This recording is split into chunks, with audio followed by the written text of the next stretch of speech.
I'm here with Ronni Alicea, a registered dietitian that just recently gave a seminar discussion here at Expo West on avoiding food allergies and food intolerances in the grocery stores and what we can do with that. So I'm curious about what you said, the differences between a food allergy, a food intolerance. What's the spectrum there? Thanks, Elisa.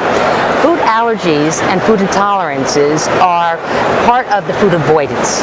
We have a food avoidance. We can have a vegan that avoids anything that comes from animal products. That's a food avoidance. To a food intolerance, which means we don't digest the food properly. Okay. We have a digestive issue.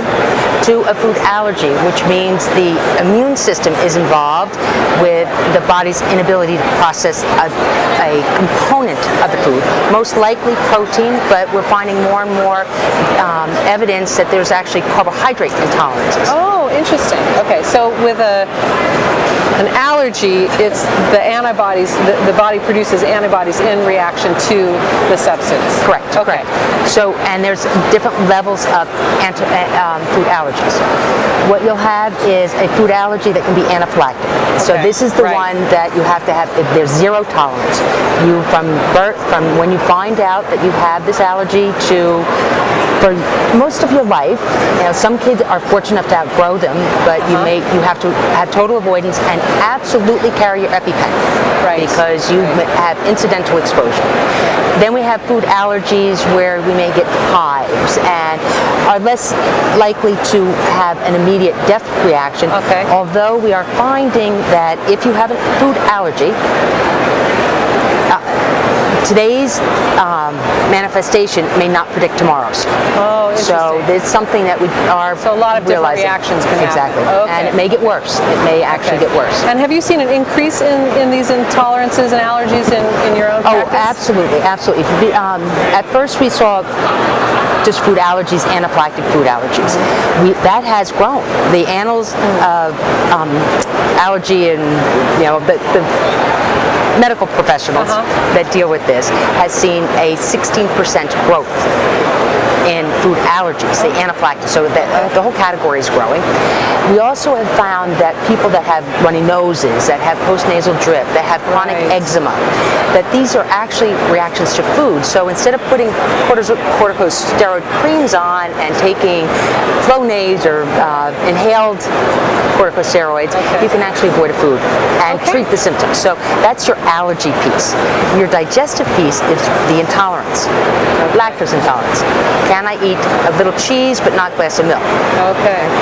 And we have that spectrum within all foods. Can I eat 3 strawberries, not 4? Can I have garlic as an ingredient in tomato sauce that's been heated but not raw garlic? Oh, okay. So there may be a component it's called denatured. Okay, so even intolerances, they have a huge spectrum of how intolerant you can actually be. Correct. Okay. Correct. So this afternoon's seminar talked a lot about gluten intolerance and gluten allergies, which is just such a huge growing issue and category in the stores and in people's minds. So what do you see? Obviously, that's just grown a lot recently. What do you see as coming up in terms of both people's awareness and where the kind of the gluten-free lifestyle is going?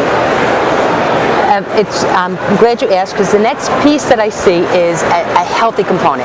The first wave of products that came out addressing these issues were processed, highly refined grains. So we had highly refined rice flour, which is well tolerated, highly refined tapioca flour. Again, so pancake mixes. Exactly. Pasta. Potato flour. Right. Unfortunately, they're not very nutritious. Okay. Right?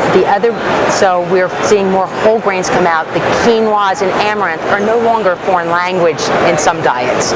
We're seeing whole grains, and so a whole grain gluten-free item. We're seeing grains that are also fortified. What you have to remember is all wheat products in the U.S. are fortified with the B vitamins, niacin, thiamine, riboflavin, and iron, and folic acid. Once you use, let's say, a rice flour, you're missing that fortification.